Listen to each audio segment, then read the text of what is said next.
Hey everyone, it's Dr. Ramani. Welcome back to this YouTube channel on all things related to narcissism and narcissistic relationships and just toxic stuff in general. It's my hope that this channel will, and all the content on it, will teach you everything you wanted to know about narcissism, more than a few things you don't, and just kind of illuminate it for you, and hopefully you can take from it the things you need to cope with whatever narcissistic relationships you have in your life.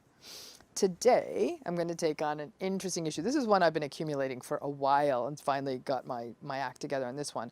And it's what we're going to take on in this video is the 9 things you should never do in couples therapy with a narcissist. I mean, listen, the 10th might be probably not go in therapy in the first place, but let's assume you do go in. Let's talk about the things you shouldn't do. And before I go there, listen, what I'd love to hear if you could drop in the comment section, if you feel comfortable. If you had any epic fails in couples therapy, could you drop those in the comments? Because I hit 9. I might not have gotten them all. So if you have other thoughts on this, share them, because I think everybody benefits from this amazing community. If you're not part of this community, hit that subscribe button and welcome.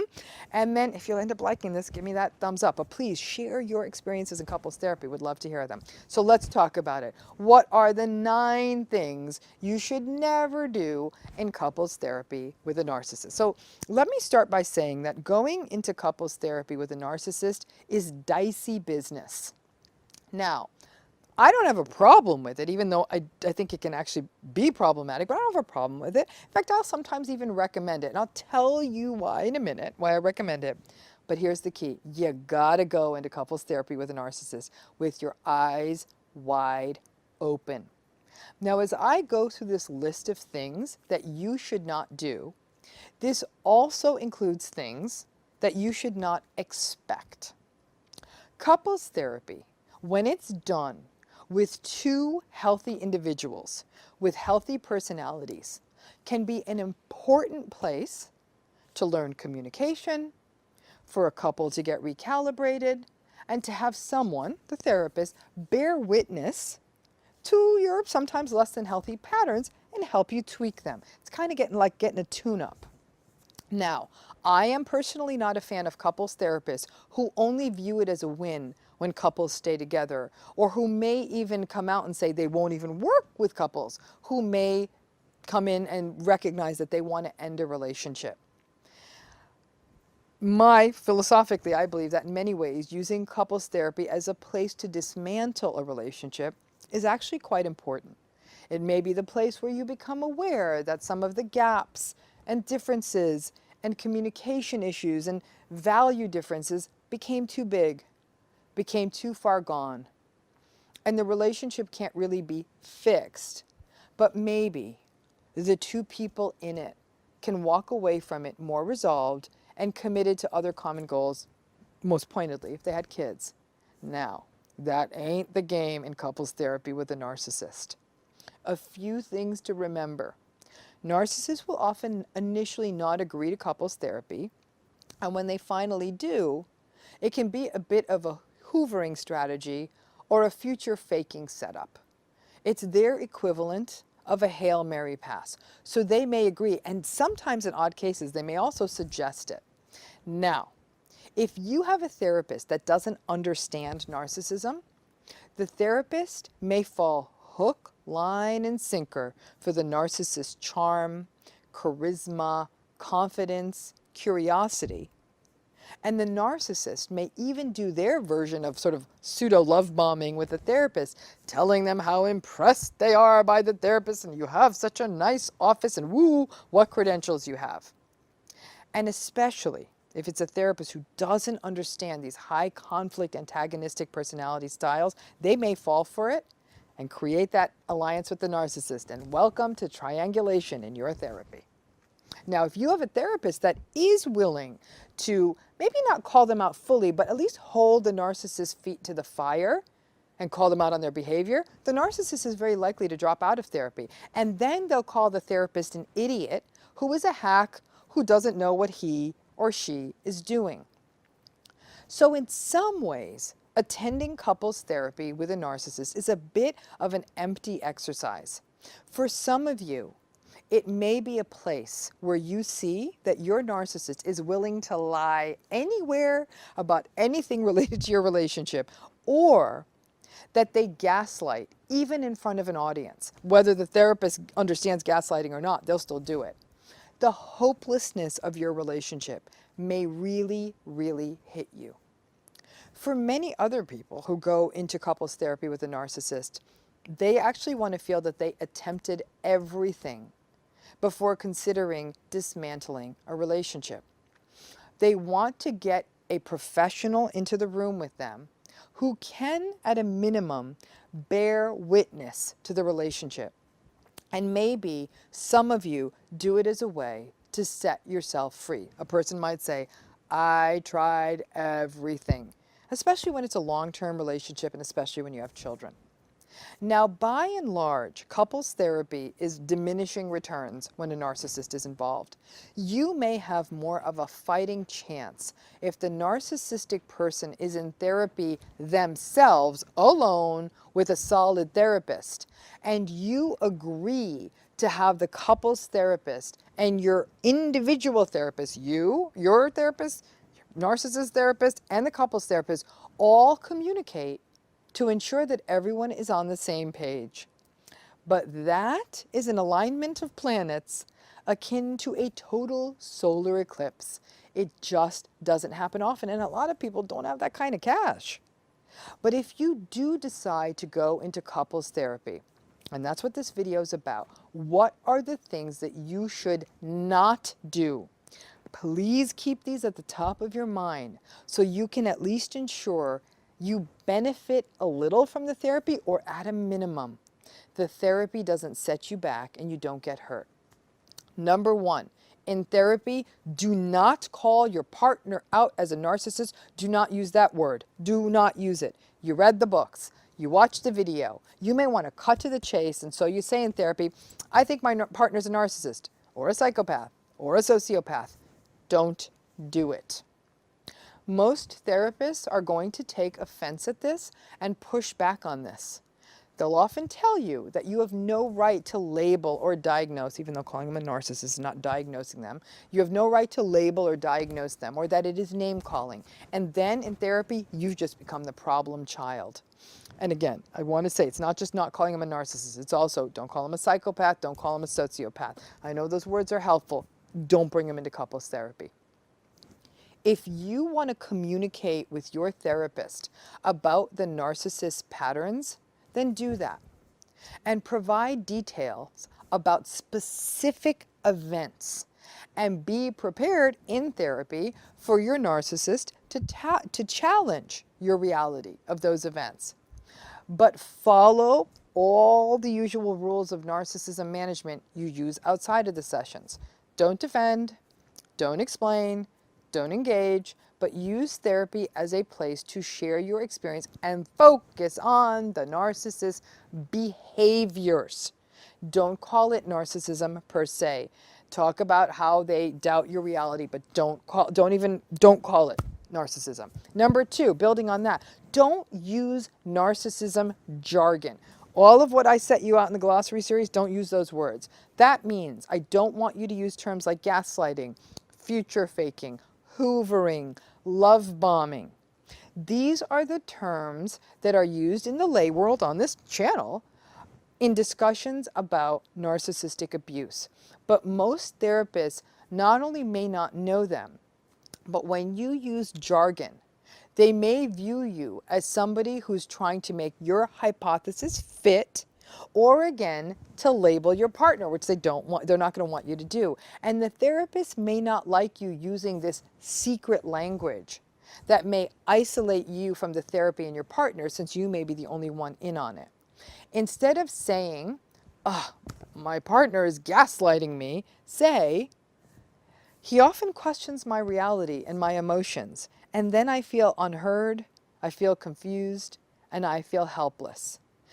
Once again, let me say this again. Focus on the behaviors, focus on the words they say, and don't label them. Just bring that into the therapy room. Number three, do not expect that the empathy that they show in the session will generalize to home. If your narcissist is good at putting on a show, then they may even show off for the therapist and show off with a little bit of empathy. They might know how to say the right things, even use those I feel statements that the therapist taught you, and they might even try to comfort you. You may look at your partner as though an alien has taken over his or her brain. And then, so we got to be careful, you might even get a little hopeful. Oh, maybe they're getting it. If you drove together, the mask may come off as soon as you get into the car, or it may wait until you get home. But that two-faced Jekyll Hyde setup can be absolutely devastating. And if you bring it up in therapy, after your narcissist gets their Oscar for best empathy performance, the therapist may even start doubting you. Whatever show that they are putting on, don't expect it to last. And it actually will infuriate you because now you're like, oh my gosh, you can actually fake empathy and you didn't even bring it into our lives together. Number 4, don't use therapy as an opportunity to list all of the things that they did wrong. Many therapists take umbrage at you using therapist as an airing of grievances. Once again, you become the bad child for listing all these bad things they did. In addition, it will end up becoming a volley between you and your partner, with your partner masterfully defending each accusation you put up against them. So now, instead of making it a laundry list of grievances, you would be better off talking about issues in terms of themes. Talk about them as issues you want to address. So instead of saying, hey, remember how you abandoned me at that birthday party? Or remember how you cheated on me when you went to Vegas? It may be better to say, you know what I really want to work on therapy? I want to work on trust and I want to work on respect. And honestly, it doesn't matter what you say because it's not going to work. But at least if you do it this way, the therapist is going to be less likely, once again, at writing you off as the problem patient in the relationship. Number 5, no name calling. You don't call them names like liar and cheater, even though you want to, especially when the conversation gets heated. You aren't supposed to call each other names in therapy. And leveling accusations against your partner is not the way to go. While we are therapists and we're trained to recognize that hurt hurts, and when people are hurt, they can also sometimes get angry. The first one to come out punching and name calling in therapy is often the one who is again labeled the problem child. Your therapist is ultimately going to tell you to avoid making statements that start with you did this and you did that, and focus again instead on I statements, but don't call them names. Number 6, don't talk about other people and what they say about you or your relationships. For example, my friend said this and my friend said that. In therapy, just as in life with a narcissist, you may not feel enabled to speak your truth because you know it's going to be invalidated, it's going to be gaslighted, it's going to be minimized. So you may think your words may have more substance if you do what I call talk through someone else. For example, hey, I want you to know that your sister said that she thinks you're mean to me. Or you might say, your friends were noticing this past weekend that you spent most of the night talking to that other woman and they didn't think that was cool.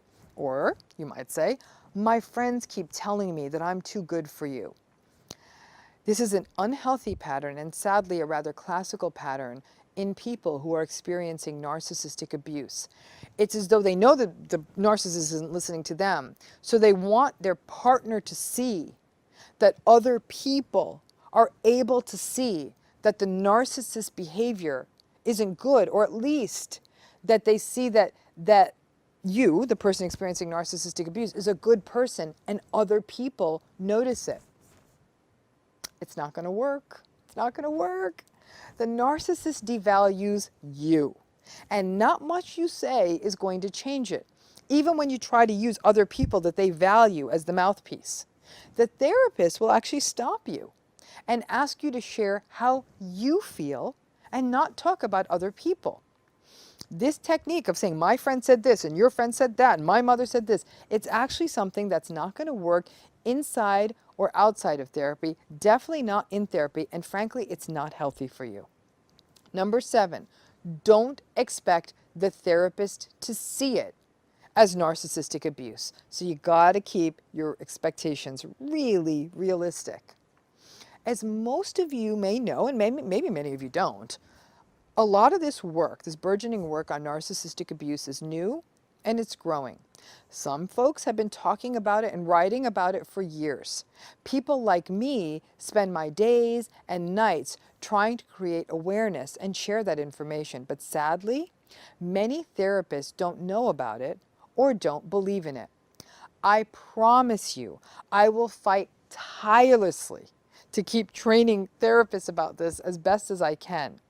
That said, because of this, odds are your therapist will not understand narcissistic abuse or use that framework to understand your relationship. This is obviously a growing issue in the field. Now, modally, most couples therapists would like to help you work on the standard stuff, communication and whatever their sort of emotional awareness and whatever their groove is.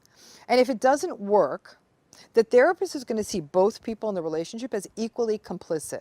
And listen, I'm going to give you a harsh interpretation here. It's not nice, so I'm sorry, but one could argue, even if your partner is a narcissist, you're still there. So the therapist may even hold that belief that you're contributing by sticking around. My philosophy is a little different. Everybody does have their reasons for staying in. Practical ones, cultural ones, financial ones, familial ones, and even pathological ones. I don't judge, but I do let people know. I'm telling you, these patterns don't look like they're going to change. And you know narcissists aren't going to change in most cases. So if you're going to stay, you got to break out of the delusion to think that this is going to get better. And you're going to have to figure out some workarounds real fast. Now, number 8, don't stay with a therapist who gaslights you. If your therapist makes even one, and I mean even one gaslighting comment, they say something like, maybe you're being too sensitive, or it doesn't sound like he or she meant to hurt you, or he's sorry you feel that way, maybe it's not that bad. Game over. You can even get up in the middle and leave, okay? We as therapists are supposed to have had the gaslighting trained out of us. However, it doesn't always work. And you know what? I'm not an angel. I am sure without meaning to. Maybe I've even gaslighted my own clients. Listen, we are therapists. It's our job to help everyone in the room, whether that's one person, 2 persons, 5 persons, see all perspectives, but also to ensure that we protect the realities and vulnerabilities of the people in the couple as well. It's not acceptable. If you feel like you're being gaslighted, it's okay to fire your therapist. Number 9, don't believe the therapist can magically fix the narcissist, because guess what, gang? This is not happening. And I get it. Those of you experiencing narcissistic abuse have the hope or the fantasy that the therapist will miraculously call out the narcissist in the session, and you will finally feel avenged. And while the narcissist may not change, and maybe in your fantasy the narcissist does change, you will at least feel like, ha, see, the therapist, he or she said it. Is not going to happen. Nobody, and I can probably in less than 2% of cases, no therapist is going to call your narcissist out as a narcissist in therapy. And they sure as heck are not going to be able to change them. Therapists may, correctly so, call them out for yelling at you, for interrupting you, for turning their bodies away from you. But they're almost never, ever, ever, ever going to use the word narcissism in therapy. And nor are they going to be able to address the narcissism, even if it's there. And even if the therapist believes it's there, there's not much they can do. The narcissism can only begin to be addressed in long-term committed therapy by your narcissistic partner on their own. If you go into couples therapy with a narcissistic partner, please have your eyes wide open. Please have your expectations realistic, your feet planted on the ground, and don't expect miracles. Now, obviously, when I give you these 9 things, these are very specific to couples therapy with a narcissist. But I also want you to keep in mind all the usual stuff, all the usual rules in terms of what you should not do in couples therapy. Don't scream. Don't raise your voice. Don't try to use your body to overwhelm the other person. Those are often the things that the narcissist may do in couples therapy. But these are things that are very unique. And listen, a lot of therapists out there do fantastic work with couples. Doing couples work is really, really hard. And I really commend those who do it. But it also may mean that not all of them may have been trained in how narcissism plays out and may believe all couples come in on an even playing field. Any of you in a narcissistic relationship know this is not true. And after years or decades of gaslighting, please don't let therapy become a place where that happens to you some more in this relationship. Thanks again for tuning in. Like I said, in that comment section, please drop any of the experiences you've had in couples therapy that were concerning and that left you saying, please, y'all need to learn from this, because I'd love to make this list of 9 even longer. So thanks again for tuning in. Bye-bye. Tuning in. Bye-bye. Tuning in. Bye-bye.